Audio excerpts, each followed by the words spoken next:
Yo estoy convencido que la falta de cultura y la falta de educación financiera no es tanto responsabilidad pues, de la falta de educación pública, ni muchas veces inclusive los mismos gobiernos o las empresas en general, sino es culpa de los bancos. Yo soy de los que cree, por ejemplo, que las personas no deberíamos de comprar casas para vivir. O sea, yo tengo esa opinión. eh, Estoy de acuerdo, pero ahorita comento si quieres eh, al respecto. Pues nuestros padres y nuestros abuelos y todos, la única forma de inversión que conocieron fueron sus casas. Ese era su patrimonio en muchas ocasiones. El problema es que detrás de eso, como dices, pues hay un negocio muy rentable que son las hipotecas y los créditos. Si creen que ser cliente de un banco es horrible, ser empleado es peor.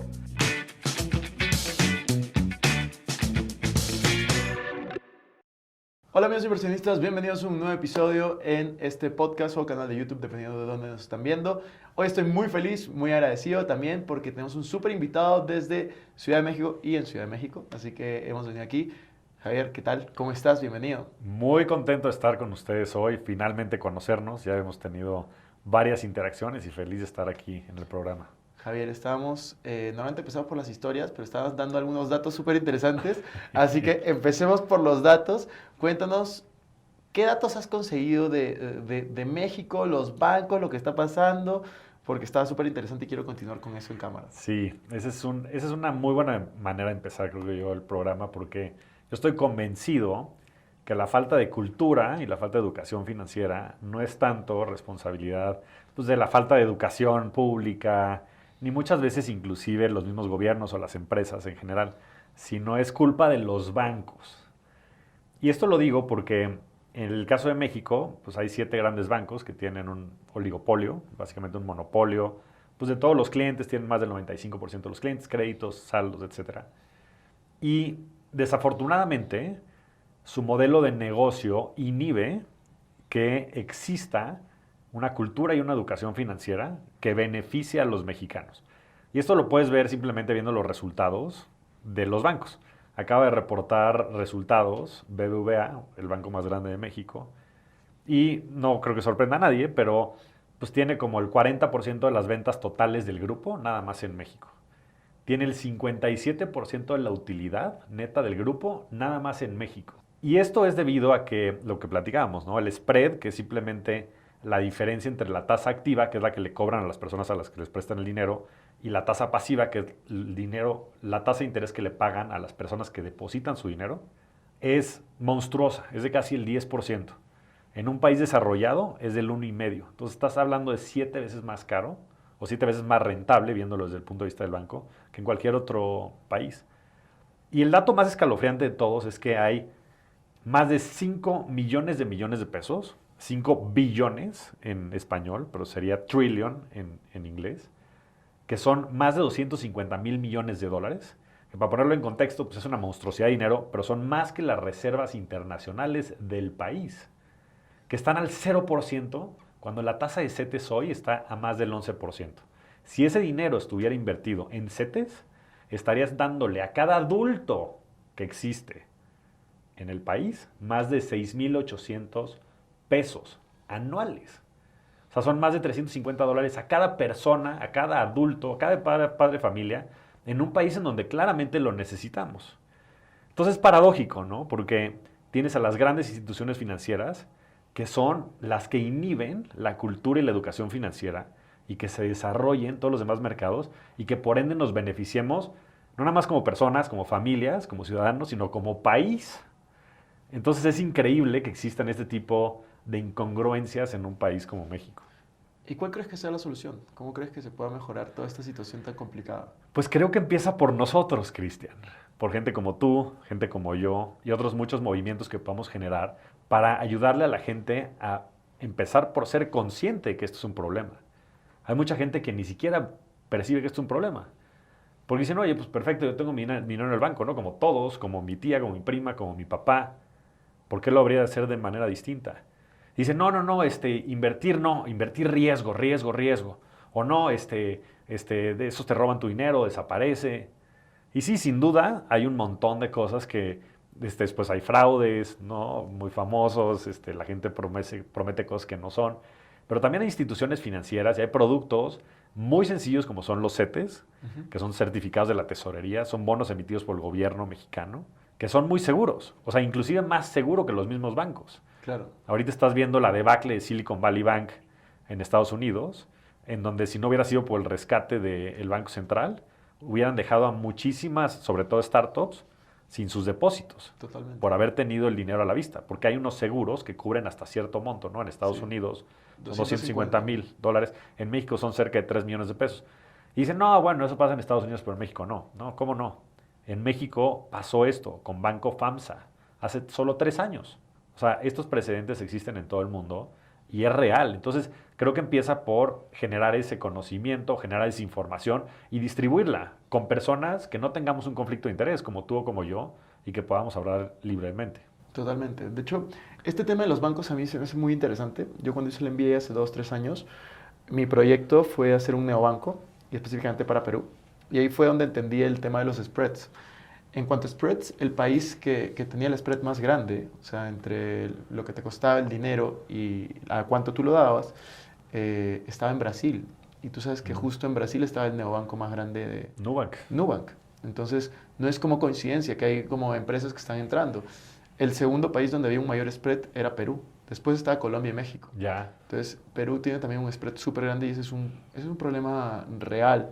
O sea, real y que de hecho está sucediendo hoy en día. Y yo creo que no solamente los creadores de contenido, sino están abriendo posibilidades también para empresas que solucionen esta clase de spreads. No sé si viste hace poco la noticia de Apple. Fantástica. Eso fue, yo me quedé como dije, ¿cómo saco mi cuenta en Apple? No podía porque me faltaba el ID en Estados Unidos, pero me pareció increíble. O sea, entrar a competir a una, dando, creo que está 4.5, Sí, ¿no? pero con Telcero. Exacto. O sea, es infinito. Sí. O con pues, ¿qué te pagan? ¿0.10? En 4 es Estados Unidos 40 te pagan veces nada. más. En Estados Unidos creo que los mejores bancos te van 0.5 o algo así Sí, al es año. una locura. Apple estaba ofreciendo El 4, 8 veces 4.15, más, algo así. exacto. Entonces es impresionante. Y cuando te pones a pensar cómo crean dinero los bancos, pues es... da hasta miedo a veces. Es licencia para matar. Sí, o sea, a veces da miedo. Yo en verdad me he puesto a pensar, cuando pasó esta quiebra de Silicon Valley Bank, yo me puse a analizar qué pasó. Y cuando te pones a darte cuenta, eso en verdad puede pasar ese banco era grande. Claro. Tenía patrimonio arriba de 200 billions y abajo de 250 para que no los regulen tanto. Y cuando te pones a pensar, eso podría pasar no cualquier banco, pero casi sí. O sea, cualquiera de los que no son tan grandes. Porque y de hecho si quieres conversemos de eso, es cuando los bancos reciben dinero, ellos tienen, si reciben 100, tienen permiso para prestar, dependiendo del país, entre 800, 900, 1000. O sea, es un multiplicador del dinero, crean dinero. Así es. Entonces, no sé, ¿quieres comentar algo de esos temas o quieres que vayamos Sí. a tu historia? No, mira, si quieres podemos terminar por comentar el tema de los bancos. Digo, quiero ahondar en el tema de que desafortunadamente el modelo de negocio de los bancos es generar esta ignorancia financiera para tener un costo de capital o de financiamiento bajo. Y como tú decías, voltearse y prestarlo pues 10 o 15 veces más caro, lo que sea, ¿no? Pero por otro lado, como bien mencionas, son las únicas entidades que tienen la capacidad de multiplicar el dinero. Y lo hacen a través pues, del mismo mecanismo, ¿no? En que ellos estén habilitados para prestar el dinero y que solo deban de tener, por Basel, que fue una de las políticas que se implementó a nivel global después de la crisis de 2008, reservas por hasta 15% del total del dinero que tienen en circulación. Claro, eso es lo que yo te decía. Entonces tú puedes multiplicar por 7. Exacto, entra, y en algunos países es 10%. En algunos países 10%. Entra 100 en Estados Unidos. y sacas 1000. O sea, el banco Así es. le prestan 100 y luego tienen para prestar 1000. Y luego cuando van retirando esos ahorros, que es lo que pasó en Silicon Valley Bank, que la gente se asustó, comenzó a sacar, es un efecto, obviamente, bola de nieve. O lo que se llaman los bank runs o corridas bancarias. Así es. Entonces, pues como tú mencionas, si nada más hay 10 de 100 disponibles y se empieza a correr el rumor de que pues eres insolvente o que estás teniendo problemas, pues tú, Cristian le va a decir a Regina, Regina le va a decir a Fernando, Fernando le va a decir a Javier, y entre todos genera este pánico colectivo y es una estampida. Exacto. Y el tema es que después de que sale el último peso de los 10 que se tenían, pues ya no hay dinero, ¿no? Y los otros 90 se quedaron en insolvencia. Así es, así es. Así que el modelo de los bancos, a mí me parece un tema súper interesante. O sea, de los más polémicos que a mí me gustan es el tema de los bancos y cómo crean dinero y cómo, yo, teorías, no sé si decir conspirativas, pero las teorías en verdad que yo soy de los que cree, y ahí sí, no sé cuál es tu posición al respecto, yo soy de los que cree, por ejemplo, que las personas no deberíamos de comprar casas para vivir. O sea, yo tengo esa opinión. eh, Estoy de acuerdo, pero ahorita comenta si quieres eh, al respecto. yo soy en verdad de que muchas veces nos mienten. O sea, hay cosas que culturalmente hablando están bien, como decir, compra tu casa, el sueño americano, tal. Y justo el otro día veía un video de eso. Y eso en realidad, ¿para quién es el negocio de las casas? O sea, los bancos, justamente el negocio de los bancos es prestar dinero. O sea, ese es su producto, eso es lo que venden. Pero no pueden prestar dinero a las personas porque sí, para que se lo gasten en ropa, en comida. O sea, pueden prestar por una cantidad limitada, es muy riesgoso. Tienen que prestarlo a través de las casas. Tienen que prestarlo a través de negocios, es muy riesgoso. La casa es lo más seguro para el banco, no necesariamente para ti. No necesariamente para que tú vivas allí. Entonces, yo tengo inmuebles, pero todos están alquilados. Todos se pagan solos, están ahí dándome un porcentaje de rentabilidad. Pero es algo que las personas normalmente, tú le dices eso y es como, no, mi casa es mi mejor inversión. Claro, porque es lo que conocen, ¿no? Pero creo que dice una cosa bien importante, Cristian, es de quién es el negocio. O sea, yo creo que cada vez más nos tenemos que cuestionar eso, ¿no? Oye, ¿por qué me están incentivando un crédito, no? Digo, en México es hasta atosigante cómo te hablan a darte crédito y, oye, ¿no quieres diferir tu saldo? Y obviamente todo es marketing engañoso que fomenta el modelo de negocio, ¿no? Y después está esta falsa creencia también acerca de las casas. Y desafortunada o afortunadamente, pues un poco herencia. ¿Por qué? Porque pues, nuestros padres y nuestros abuelos y todos, la única forma de inversión que conocieron fueron sus casas. Ese era su patrimonio en muchas ocasiones. El problema es que detrás de eso, como dices, pues hay un negocio muy rentable que son las hipotecas y los créditos, que pues te abrochan, enganchan en 30 años a estar pagando una mensualidad, para estar pagando inclusive nada más los intereses y ni siquiera a veces pagar el capital. O sea, los primeros años, dependiendo de la tasa de interés, nada más pagas puros intereses. Cero del capital. El capital, para todos los que no lo comprendan, es el dinero que te prestaron. Tú nada más estás pagando el costo del dinero que te prestó el banco.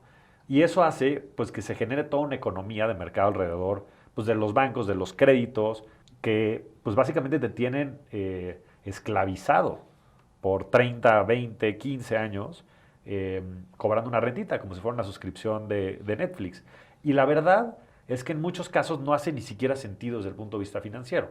O sea, uno es pues, el tener el peso en cuanto a la paz mental que puedas tener, todos los días decir, debo dinero. O sea, tener eso ya es a que vas perdiendo. O sea, la deuda en sí, pues es un tema que a la gente pues, le genera estrés, le da miedo. Y entonces te tienen con la deuda por 30 años. Entonces todos los meses tienes que salir a trabajar para pagar eso. Déjate tú para tus recursos propios y para tu salud y para disfrutar con tus seres cercanos. Es vivir esclavizado, es no tener libertad financiera. Y después déjate tú el costo de la deuda desde el punto de vista de estrés, desde el punto de vista financiero. O sea, tampoco en muchos casos hace sentido. Por ejemplo, en México, las hipotecas que puedes sacar pues tal vez no están tanto más caras ahora con la subida de las tasas de interés, pero tal vez estén a un 15%, contra 11% que te están dando los CETES. Pero ahí la métrica importante se llama cap rate o capitalization rate, que quiere decir el valor que las rentas significan del valor total de la propiedad. En México esa estadística es ridículamente baja. O sea, en México, en la Ciudad de México, que es probablemente el lugar en donde las rentas sean más significativas en todo el país, el cap rate está entre el 3 y el 5%. Eso quiere decir que te rentan en todo el año entre el 3 y el 5% del valor del inmueble. Entonces tú lo que puedes hacer es agarrar, meter tu dinero en CETES, que te esté generando el 11, y simplemente sacar de ahí el 5% que te está generando y con eso pagar tu renta. Sí. Y estás ganando 6% más. Versus el otro escenario que es agarra y no nada más metas tu dinero que tenías en CETES, suponiendo que fuera $1,000,000, lo que sea, sino después sácate un crédito por 3, 4, 5 millones de pesos y entonces págale tú ese interés al banco, al 15. Entonces, o sea, te pega por todos lados. O sea, desde un punto de vista económico no te funciona. Desde un punto de vista de paz mental no te funciona y de estrés en tu vida diaria. Y desde un punto de vista también de la ecuación de todos los puntos, tampoco te conviene. O sea, te conviene invertir y rentar. Y está clarísimo por los datos, no por mi opinión. Totalmente. O sea, yo estoy de acuerdo con los datos que tú has mencionado, pero al mismo tiempo, yo, por ejemplo, creo que hay oportunidades en inmuebles. O sea, hay personas que pueden buscar y encontrar oportunidades que te rindan arriba de ese 3-5% que estabas mencionando, pero no para vivir. O sea, yo soy de las personas, ahí Ya. estoy de acuerdo, yo veo los inmuebles como una inversión, no como comprar algo para vivir yo. Yo siempre vivo en cosas rentadas, me encanta ese tipo de modelo de negocio para mí, y al final invertir en inmuebles sí te puede rendir menos en flujo de efectivo, pero hay algo que es la apreciación del valor, Claro. que ahí puede rendirte, pero estoy de acuerdo con lo que dices de, para el común de las personas, que no va a hacer este negocio y que está comenzando a invertir, yo sí lo pondría en CETES o para las personas que nos escuchan fuera de México, en inversiones tradicionales como puede ser un fondo indexado, un depósito a plazo, un bono de gobierno en otros países, porque CETES es de México, etcétera, ¿no? Sí, Pero ahora sí me de gustaría acuerdo. ir a la parte de la historia. Cuéntanos un poco de ti, cuéntanos un poco de cómo empezaste, qué estudiaste, tu experiencia laboral, que justo lo estábamos hablando y me parece súper valioso y te voy a hacer preguntas de eso ahora. Cuéntanos un poco de los últimos, no sé, 15 años. Sí. Pues mira, ha sido un camino súper interesante. Yo empecé trabajando en bancos, en Citibank, y ahí aprendí a odiarlos. Los conocí por dentro y por fuera, y de verdad, si creen que ser cliente de un banco es horrible, ser empleado es peor. Entonces, de verdad que hacen las cosas muy complejas, muy complicadas, y creo que es el sector que más disrupción e innovación va a tener. Por eso hay propuestas, como decías, de Nubank y otros muchos que creo que Apple, o sea, todas estas que tienen o sea, Apple tiene un Net Promoter Score de 95 puntos, siendo 100 el máximo. Los bancos tienen cero, porque o sea, no es que cero sea la calificación mínima, el Net Promoter Score va de menos 100 a 100. Pero es ridículo lo bajo que es el servicio y la percepción del servicio de los bancos a nivel global. Entonces, que entre todas estas marcas van a generar pues, muchísima competencia sana, porque hay mejores productos, hay mejores servicios, y creo que eso va a cambiar muchísimo el landscape financiero y me tiene muy entusiasmado. Entonces empecé ahí, rápido me cambié a GBM, que GBM es una de las mayores instituciones de inversiones en el país, en México. Eh, Ahí empecé todas las áreas digitales, era más bien un investment banker a boutique, y las áreas digitales empezaron a crecer de manera muy, muy importante. Después me fui de director general del Asset Manager, que era una empresa independiente que supervisábamos o administrábamos más de 5,000 millones de dólares en activos bajo gestión. Y después regresé como Chief Strategy Officer ya de todo el grupo, y cerré la etapa en GBM levantando dinero de SoftBank a una evaluación de más de 1,000 millones de dólares, con lo cual pues, llegamos al estatus de unicornio, para pasarme a otro unicornio, en este caso fue Bitso, en donde fui Chief Product Officer, Chief Product and Growth Officer por poco más de un año, con un equipo brillante y sobre todo abriendo países como Brasil, como Colombia, haciendo dinámicas bien interesantes en un mundo distinto donde yo creo que la tecnología pues, de blockchain y los mismos criptoactivos van a cambiar mucho del landscape financiero. Y durante el último año he estado emprendiendo principalmente en dos ejes. Uno es en los fondos de inversión, en la industria de fondos de inversión, sobre todo con fondos de inversión de activos alternativos, llámese cripto, llámese real estate, tanto operativo, como también otros proyectos, por ejemplo, venture capital, private equity, growth equity, entre otros, ¿no? Estamos sacando fondos temáticos para darle acceso a demográficos que no tenían acceso a este tipo de inversiones alternativas.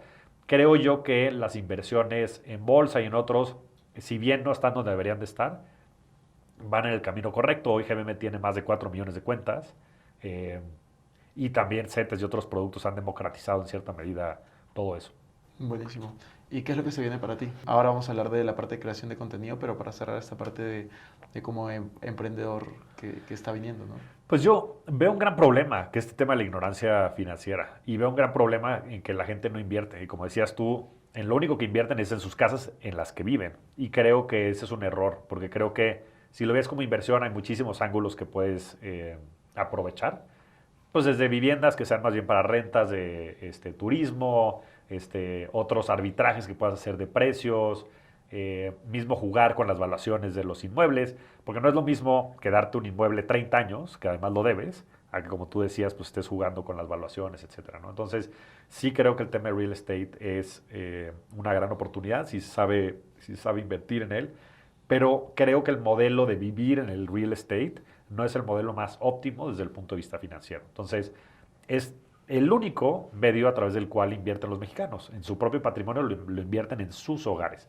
Entonces, hay mucho que construir desde el punto de vista de enseñar a la gente a invertir, a perderle el miedo, pero sobre todo también que entiendan que es la única manera realista de lograr un patrimonio. O sea, es la única manera realista de lograr un verdadero patrimonio que te dé libertad financiera. ¿Y libertad financiera qué quiere decir? Tener opciones. Tener opciones para irte a vivir a otro país, para separarte de tu esposo o esposa, para renunciarle a tu jefe que odias del trabajo. Entonces, eso es libertad financiera. Entonces, lo que queremos hacer a través de la revolución de la riqueza, que es la empresa y el movimiento que estoy liderando, es crear conciencia acerca de la importancia de tener unas finanzas sanas, pero sobre todo la importancia de invertir y después ayudarle a la gente a invertir de manera correcta para que puedan desarrollar un patrimonio. Buenísimo. ¿Y cómo esto está alineado a lo que vienes haciendo en los últimos meses, que es crear contenido? ¿Cómo pasaste del lado corporativo a ahora volverte un creador de contenido, estar constantemente en redes sociales, hablando de finanzas personales, inversiones, inteligencia financiera y demás? Pues creo que justo el mayor problema no es que la gente no se quiere educar, es que no saben que se tienen que educar. Ese es el problema. O sea, el problema es que la gente no sabe que no sabe. Y para eso hay que pues, llevarlos de la mano y plantear el problema y plantear la solución desde un punto de vista muy fácil de digerir y muy simple. Y con casos, no nada más con números, sino con casos del día a día y contundentes, en donde la gente pueda comprender con la historia con la que empezamos. ¿Por qué tener el dinero en el banco es malo? ¿Por qué el dinero en el banco no es tuyo? El dinero en el banco no es tuyo. Nosotros estamos prestando ese dinero al banco. Que la gente se tome la molestia de leer el documento, el contrato que firman cuando abren una cuenta. O sea, no es dinero de la gente. Entonces, abrirle a la gente los ojos para que después ellos puedan entender que necesitan capacitarse, que necesitan educarse para entonces poder hacerse cargo de sus finanzas y entonces sí lograr la libertad financiera que les permita tener opciones, que les permita ser feliz en la vida. Yo creo que al igual que hay una pirámide de Maslow, ¿no? De necesidades básicas, de alimentación y demás, hay una pirámide también financiera. Y la verdad es que es bien difícil para la gente poder ser feliz, poder tener paz, si no tienes estabilidad financiera. O sea, es que no tienes nada. O sea, si no tienes la certeza de que mañana va a haber pan en tu casa, que vas a tener un techo, o sea, no vas a poder ni dormir, vas a tener que salir a trabajar, vas a tener que desvivirte por poder cumplir tus necesidades básicas. Y desafortunadamente esa es la realidad del 80% de las personas, no nada más en México, sino en toda la región. Porque en América Latina, como bien decías, es igual o peor. Entonces, si no empezamos por ayudarle a entender a la gente que se necesitan capacitar, pues no vamos a llegar a ningún lugar. Y hoy, pues la oportunidad de hacerlo a través de los medios digitales es brutal, porque desde una cámara de un celular puedes hacer esto y llegarle a cientos de miles de personas. América Latina es el lugar en donde más consumo de medios digitales hay en el mundo. Es la región con más, 3 horas y media nada más de social media. Wow. Entonces ahí está. Y ahí está la gente. Y entonces nada más es cómo creas un formato que sea convincente, que sea fácil de digerir para que la gente entienda estos problemas y que entonces pueda también trabajarlos. Buenísimo. ¿Qué crees que es lo que cualquier persona que nos esté escuchando o viendo debería de saber para manejar mejor su dinero?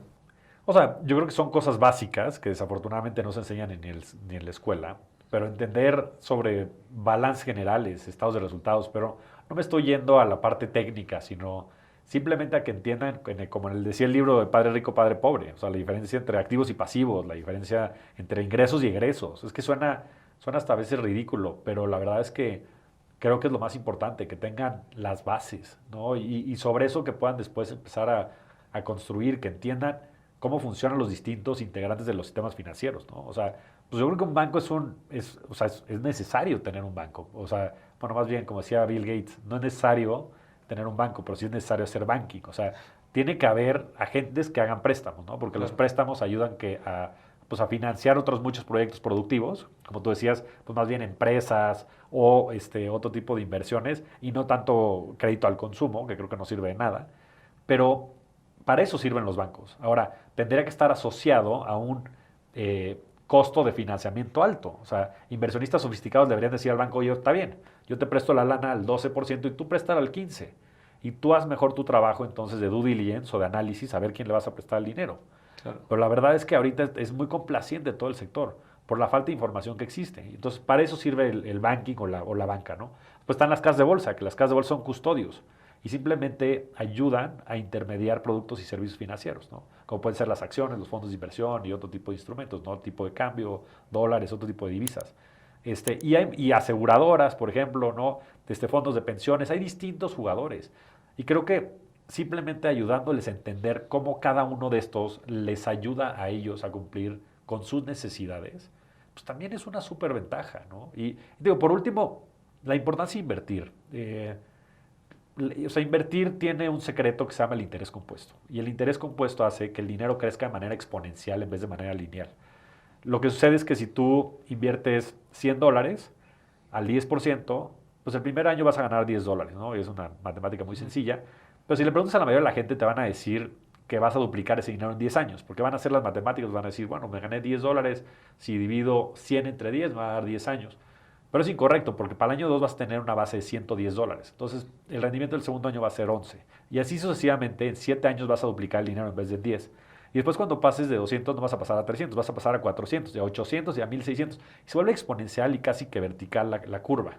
Y eso lo que hace es que el dinero se multiplique varias veces. Y es lo que ha hecho que todos los multimillonarios, empezando por Warren Buffett, hayan acumulado la cantidad de riqueza que han hecho a través del tiempo. Y si la gente entiende eso, entiende que la única manera de generar un verdadero patrimonio es a través de las inversiones. Y eso es mi misión en la vida. Sí, de hecho, yo cuando tuve 19 años fui a una conferencia con Warren Buffett, que justo lo comentabas, y ahí fue el momento que yo entendí la importancia de comenzar a invertir y comenzar a invertir lo antes posible en la vida. O sea, yo creo muchísimo en el interés compuesto, de hecho es algo que yo aplico. El primer video que yo saqué en mi canal de YouTube hace 5 años se llama Cómo ser millonario y solo hablo del interés compuesto. Y solo hablo de cómo funciona el interés compuesto, es un poquito matemático y lo dejé hasta ahora ahí en mi canal para que la gente lo vea. Así que estoy totalmente de acuerdo con lo que mencionas y comparto muchísimo esa misión de educar financieramente, la importancia de la inversión. Ahora vamos a hablar un poco de inversiones. Antes de pasar a las preguntas finales, me gustaría preguntarte, tú has estado muy metido en las inversiones durante los últimos años. ¿Qué inversiones recomiendas a las personas de a pie? O sea, no a las que tengan millones, las que tengan cientos o miles de dólares. Pues mira, qué interesante lo que dices de tu programa. El primer episodio de mi podcast, que se llama Rockstars del Dinero, que invito también a toda la gente que nos está escuchando, y pronto te tendremos por allá, me encantaría también invitarte. Hablo nada más del interés compuesto, o sea, se llama La Ciencia del Dinero, y lo único que habla es del interés compuesto, porque de verdad, yo creo que es el concepto más importante que puedes tener. Ahora, lo que le recomiendo a la gente, sobre todo a la gente de pie, es que empiecen a invertir en CETES.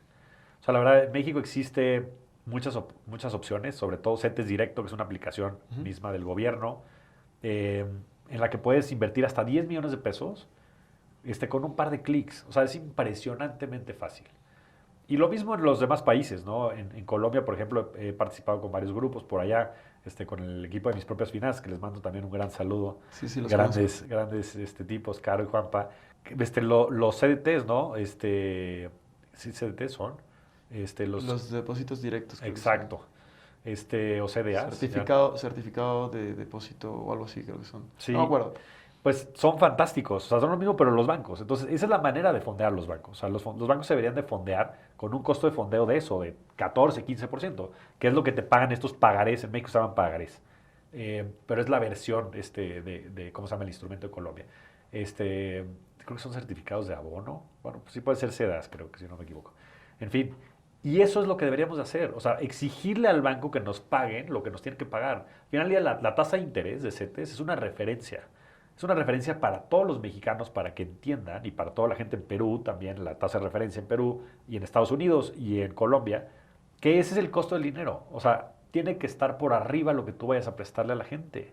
Así funciona la economía, así funciona el mercado. Entonces, CETES yo creo que es lo más básico. Pero también creo que la gente tiene que entender otros conceptos, como por ejemplo la simetría, ¿no? La simetría en las inversiones es muy importante. ¿Por qué? Porque si tú inviertes en un activo que puede multiplicarse varias veces, pues entonces tal vez sí puedas estar dispuesto a perder todo el dinero, ¿no? Como es, por ejemplo, el caso de Venture Capital, ¿no? En Venture Capital lo que sucede es que tú inviertes en algún startup y pues sí, la probabilidad de que el startup desaparezca probabilísticamente es más del 80%. Desaparecen en los primeros 3 años. Ahora, los que pasan los siguientes 3 años tienen un porcentaje de a veces hacer 10, 20, 30, 100 veces el dinero, 1000 veces el dinero, ¿no? Inclusive mucho más, como han sido los grandes casos de las empresas En tecnológicas. las que tú has trabajado. Algunas de las que he trabajado en América Latina, otras como Kavak, por ejemplo, en América Latina, pero sobre todo en Estados Unidos, ¿no? Google, Facebook, Amazon, o sea, Esas son ya palabras mayores. esas ya son de trillones de dólares. Pero lo que voy es importante que comprendan ese concepto. ¿Por qué? Porque no vas a meter todo tu dinero en algo que se puede ir a cero, por supuesto. Pero si agarras y metes un 5%, ¿no? Entonces supongamos que tengas, no sé, $1000, para poner un ejemplo concreto. Esos $50 los estás invirtiendo tal vez en una empresa de estas, ¿no? Como Sí. puede haber sido en su momento Bitso o Kavak, ¿no? ¿Y qué pasa? Que si tú pierdes esos $50, pues bueno, perdiste el 5% de tu dinero y te va a doler, como todo, pues es dinero que ganaste, ¿no? Y que te costó trabajo. Pero si lo vuelves 100 veces, o si lo vuelves 10 veces, para no irnos muy lejos, tú vas a tener 50% de patrimonio más, total. Entonces, esta asimetría quiere decir que tú nada más puedes perder uno, o en este caso 50, pero puedes ganar infinito. Entonces, pudiste haber hecho ya el doble o el triple o 4 veces tu patrimonio, ¿no? A mí me sucedió eso, me tocó vivirlo. Yo empecé a comprar Bitcoin en 2013. Wow. Y lo empecé a hacer por curiosidad, porque yo trabajaba, llevaba el área digital en GBM, ¿no? Entonces estaba justo en o sea, en finanzas y en tecnología, en este cruce de estas dos grandes tendencias. Yo dije, bueno, tengo que comprar Bitcoin. Claro. Pero lo hice inclusive para obligarme a entenderlo. Exacto. Entonces yo he comprendido mucho también de lo que son pues, los criptoactivos, blockchain, y creo firmemente en eso. Dime por favor que lo holdeaste. Sí, por supuesto. Digo, no compré lo que me hubiera gustado haber comprado, ¿no? Pero después en 2014 compré Ethereum, por ejemplo, cuando estaba en un par de dólares y ahora está en pues, 2000 y cacho. Por favor, Lo holdeas. holdeas. Sí, sí, sí. No, por supuesto, es que el otro es el poder de largo plazo, ¿no? O Claro, sea, es que la mayoría de personas que hicieron eso y que compraron en 2013, 2014, 2015, 2016, lo vendieron en compraron, 17. dijeron 5X y lo vendieron. Entonces, o después de alguna de las caídas que ha tenido varias. Entonces, yo creo muchísimo en el largo plazo y yo soy también de los que, o sea, yo he comprado Ethereum en $150. Y yo Fenomenal. feliz, yo feliz. Y ahí siguen, Sí, y ahí seguirán. siguen, ahí siguen y seguirán. Y yo, de hecho, mi estrategia de inversión es todos los meses yo promedio. Dollar cost averaging, ¿no? Exacto. Dollar cost averaging. Es promediar costos en español, lo mismo. Y nada, sigue con la historia, te interrumpo. No, pero es que eso es fantástico. Es que, bueno, yo tengo un porcentaje importante de mi patrimonio en criptoactivos. Y bueno, todo empezó de esa manera, ¿no? Pero creo que esa simetría es un concepto bien importante porque te permite generar esta exponencialidad con un porcentaje pequeño de tus activos, ¿no? Que después se puede volver más grande y que después también lo ideal sería rebalancearlo para que siempre mantengas un portafolio balanceado en función de tus necesidades de corto plazo de flujo y también del patrimonio y de las necesidades realidades que cada uno de nosotros tenga, ¿no? Un joven que no está casado, que no tiene compromisos y demás. Yo te estoy señalando, te veo muy joven, Cristian. Gracias. No sé si estés Tengo casado o no. tengo 28. Tienes 28 años. Pero Pero no estoy casado. entonces puedes asumir más riesgos, ¿no? Entonces podrías tener un patrimonio un poquito o un portafolio un poquito más agresivo, con más de estos componentes que puedan tener más upside o alza y tal vez no cosas tan seguras, ¿no? Y tal vez alguien que ya tenga otras características, esté por jubilarse, pues claro que el porcentaje que tendría que tener de activos más seguros tendría que ser mayor, ¿no? Y menos especulativos en ese sentido. Pero creo que hay que tener un poco de todo. Empezar pues de menos a más y con más certeza que riesgo, pero poco a poco empezar a meterte en lugares en donde te pueda generar este upside exponencial a través de la simetría. Me parece súper importante lo que dices de la simetría de riesgo. Es algo que de hecho muy poca gente conoce y yo sí lo comparto mucho. Y es el tema de, como bien lo mencionabas, de no necesariamente lo común, ¿no? Es lo típico, tal cual como siempre te dicen, tu casa es tu mejor inversión, te dicen a mayor riesgo, mayor beneficio, y no necesariamente. No necesariamente, no Exacto. necesariamente. Entonces, eso es muy importante. Cuando tú inviertes, tú quieres buscar esas asimetrías de riesgo. Y eso es algo que yo cada vez que leo cosas sobre y de Warren Buffett, es lo que él busca. O sea, es lo que él busca, esa asimetría de riesgo. Ahora me gustaría pasar a 5 preguntas que le hago a todos mis invitados. Me encanta hacerlas. Una, más o menos ya te la hice, así que igual te la voy a hacer por si se te ocurre otra idea. Y si no, dices, bueno, la que ya mencionaste. La primera pregunta es, para poner contexto, la mayoría de personas vienen y me dicen, Cristian, quiero comenzar a invertir, pero no tengo dinero, o tengo muy poco. Entonces, yo decidí poner una cantidad y es, imagínate que tú no tienes patrimonio en este momento, tienes $100. Al igual que una persona que está por ahí, que tiene algunos conocimientos en algo, tiene solo $100. ¿Qué harías para hacerlo crecer? Pues mira, regreso a la premisa de el momento de la vida de cada uno, ¿no? Yo creo que si quieres crecerlos y no vas a tener necesidad, es más bien, si no vas a tener necesidad de utilizar esos $100, yo iría al activo que creo que va a tener más rendimiento en el largo plazo y creo que son las criptoactivos. O sea, Y yo sí creo. específicamente Ethereum, Ethereum. sí. Ok. Yo creo que Ethereum para mí es el top pick de los criptoactivos. Creo que el tamaño de mercado con las distintas aplicaciones que puede tener la red lo hace muy atractivo y el mismo caso de uso de ser un blockchain de segunda generación que habilita mucha más funcionalidad que Bitcoin, creo que va a hacer que en el tiempo desplace a Bitcoin. Buenísimo. Segunda pregunta. ¿El libro que más veces has regalado o recomendado? El, el almanaque de Naval Ravikant, el Naval Almanac. No lo he escuchado, así que ¿de qué Es trata? Cuéntanos un extraordinario. poco. Bueno, Naval Ravikant es uno de los pensadores modernos con el que más comparto mucho su ideología. Es inversionista ángel de Silicon Valley, sabe tener yo creo que como 50 años. Fue inversionista de Twitter, de Uber, de muchas de las empresas tecnológicas, de origen de la India y sobre todo ha generado, pues yo creo que toda una filosofía de vida y de pensamiento alrededor de la tecnología con las inversiones, que son cosas que me apasionan muchísimo, y de modelos mentales para poder ser feliz de manera general, ¿no? Entonces combina estas como tres pasiones que tengo, bueno, obviamente la felicidad, productividad y tecnología. Buenísimo. ¿Una frase que te guste mucho o que te repitas constantemente? Esa es buenísima, gran pregunta. Una que me gusta mucho y que ha sido muy importante para mi vida desde hace mucho tiempo es, las cosas tienen que ser creídas para ser vistas. Por lo general se usa al revés, se dice ver para creer, pero yo creo que es una dicotomía, o sea, yo creo que los humanos inventamos el mundo, nosotros creamos, somos creadores. Y creo que antes de ver algo hecho realidad hay que creer que es posible, ¿no? Si no, por definición es imposible.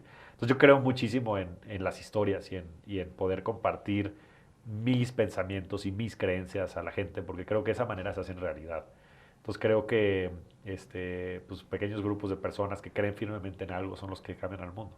Cuarta pregunta es, ¿cómo te gustaría ser recordado? Pues me gustaría ser recordado como alguien que habilitó libertad. Para mí la libertad es muy importante. Creo que es un derecho humano que creo que a veces está mal comprendido y creo que existe mucha desigualdad en todos los sentidos en el mundo. Creo que estamos atravesando, sobre todo en la parte de equidad de género, algo muy importante que me da mucho gusto que se esté manifestando. Yo creo que es la manera de hacerlo. Y creo que la desigualdad ahora viene en otros aspectos, sobre todo o la inequidad en temas de riqueza. Y creo que han habido secretos y prácticas que por mucho tiempo han sido exclusivas de la gente que es más rica del mundo. Y creo que hay pues una buena oportunidad de poder compartir todos esos secretos, ¿no? Que yo he podido ir decodificando a través del tiempo y que hoy a través de los medios digitales y los múltiples formatos que existen, pueda poner al alcance de todos y que ojalá que pueda a través de eso no nada más generar riqueza, sino el fin de la riqueza que para mí es la libertad y las opciones que te dan la libertad. Yeah. La última pregunta que te tengo es, este podcast se llama Invertir Joven. Empezamos hace 4 años con el podcast. Le he hecho esta pregunta a todos mis invitados. Así que cuéntanos cómo está conformado tu portafolio, cómo inviertes. En porcentajes, obviamente, no hables de montos reales, pero porcentajes, ¿cómo está conformado? Justo acabo de hacer el corte, entonces hago un corte trimestral en el que llevo mi portafolio. Es una buena práctica, yo lo llevo Sí, semestral. pues bueno, digo, con que lo hagas una vez al año yo creo que es suficiente. Yo tengo como un 30% de mi patrimonio invertido en criptoactivos, Ujú. principalmente en Ethereum y a través de fondos de inversión. También tengo exposición a varios fondos de inversión. Creo que hay mucha simetría de acceso y de información en el sector de cripto, entonces creo que tener fondos de managers activos que estén muy involucrados en la industria hace mucho sentido y me ha ido muy bien. Tengo un 20% en acciones, principalmente acciones de las empresas en las que he trabajado y que se ha generado pues, también a través de mi trabajo y de mucho de la exponencialidad también de las empresas, ¿no? Siendo hoy unicornios. También tengo un cacho importante en mis emprendimientos, en estos que he arrancado y pues al final del día también es a lo que le estoy apostando, a lo que le estoy dedicando mi tiempo y a lo que también un grupo de colaboradores muy apasionado me está ayudando. Y después tengo un 20% que está pues parcialmente líquido, un 5% líquido y el otro 15% está en inmuebles que he ido comprando a través del tiempo y que son algunas casas, pero sobre todo terrenos. Yo he hecho muchas inversiones en terrenos en playas mexicanas, como es Mérida y toda la península de Yucatán, y también en Tulum y toda la parte de Quintana Roo, algo también en Baja California. Entonces yo creo que pues en algún momento lo desarrollaré y también se construirán ahí unas casas. También creo que el real estate es importante.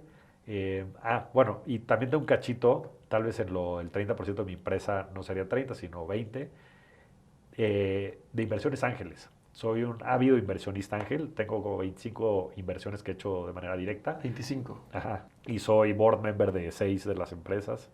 Me encanta estar muy, muy involucrado con los emprendedores. Y un fondo de Venture Capital que lanzamos con unos amigos, que es capital privado propio, que se llama Goat Capital. Entonces ahí tengo el 10% también de mi Bueno, dinero. aquí viene mi siguiente pregunta, porque yo también invierto en startups, yo tengo 10 inversiones en startups. De esas 25 que has invertido de manera directa, me gustaría saber cuál ha sido la que mejor te ha ido en múltiplo. O sea, obviamente no digas ni cuánto invertiste ni nada, pero en múltiplo, cuántas X ha hecho. Puedes mencionar la empresa o no, como tú lo veas Ajá. conveniente, porque no te voy a dar el disclosure que puedas tener. Y de esas 25, ¿cómo están? O sea, por ejemplo, de las 25, ¿cuántas han cerrado? Si has cerrado alguna, ¿cuántas crees que han sido un home run y cuál ha sido la ganadora, ¿no? Pues mira, ahorita siguen 25 activas, yo creo que he hecho como 35 inversiones, entonces 10 de esas ya murieron, Ujú. lo cual creo que creo que es un porcentaje de bateo alto. Eh, Creo que también es un poco coincidente, o sea, la verdad es que creo que tengo parte del mérito, pero también parte ha sido, creo que el momento de México, en el momento en el que hice las inversiones, muchas de ellas son recientes, yo te diría que las 25 probablemente la mitad sean de los últimos 18 meses, entonces he estado muy activo también desde que salí de Bitso en las inversiones personales. En la que más he hecho más de 100 veces mi dinero, con sus debidas diluciones a través del Claro. tiempo, pero pues sí, la verdad es que invertir desde etapas muy tempranas en buenos emprendedores y demás hace mucho sentido. Pues algunas de las empresas en las que he invertido, por ejemplo, son empresas como Albo, que es un neobanco aquí mexicano, Bitso. Bitso también fui inversionista antes de ser colaborador. Entonces, pues son algunos de los casos de éxito. Pero bueno, también, como todo, pues hay algunos otros que no funcionaron. Pero en el overall, yo creo que mi portafolio va más de, no sé si tal vez 7, 8 veces del dinero que he invertido. Pues por eso, ¿no? Porque así Claro. tronaran el Porque tienes una de 80%, 100X ya es con que como... tengas una de 100X vas a cubrir 99. Claro. No, yo voy 3 años de inversionista ángel. Mi mejor inversión, tengo 12X en papel, no he Pues hecho muy ningún bueno. exit, pero tengo un par más que también están muy bien y todavía no cierran ninguna porque han sido muy recientes, pero sí. A mí me parece súper interesante, de hecho ayer estaba con Claudio hablando de Sí, eso. es un tipazo, Claudio, Sí, lo sí, sí. conozco muy bien. De hecho tenemos una inversión en común con Claudio, entonces justo, Bueno, pues está muy falto divertido. yo, me tienen que avisar. Ahí falta, o sea, ahora te paso el investor deck de esa inversión, pero sí, estaba súper Fenomenal. divertido. Oye, muchísimas gracias por tu tiempo. Ya para ir cerrando, ¿quieres dar algún mensaje a las personas que te están escuchando? Algo con lo que quieras cerrar, tal vez algo que no te haya preguntado y que nos quieras compartir igual, o simplemente dirígete a las personas que te escuchan para dejarles algo. Pues que la gente invierta, digo, me encanta el espíritu del programa y te felicito, Cristian, ya te tendremos ahora en Rockstars del Dinero y que vean a largo plazo, pero que de verdad inviertan, como decían, pues el mejor momento para invertir era hace 50 años o hace 3 en las startups en las que invirtió Cristian o hace 10 en cripto, pero el segundo mejor momento es hoy, ¿no? Entonces creo que invertir es muy importante y también invitar a todos a que escuchen Rockstars del Dinero, que es un podcast, lo pueden escuchar en todas las plataformas, que me sigan en @JavierMorodo, en Instagram, en @JavierMTZMorodo, en Twitter y en las demás redes, mi página de internet, javiermorodo.com. Ahí tenemos un newsletter que se llama La Inversión de la Semana, que es buenísimo, que sale todas las semanas con lo más relevante de los mercados financieros. En fin, ¿no? Que se unan a la revolución de la riqueza, porque la gente joven es la que va a cambiar el mundo y necesitamos más inversionistas, necesitamos más emprendedores y todo ese ecosistema se fomenta desde la inversión. Entonces, que todo el mundo invierta. Buenísimo. Muchas gracias. Gracias a ti, Cristian.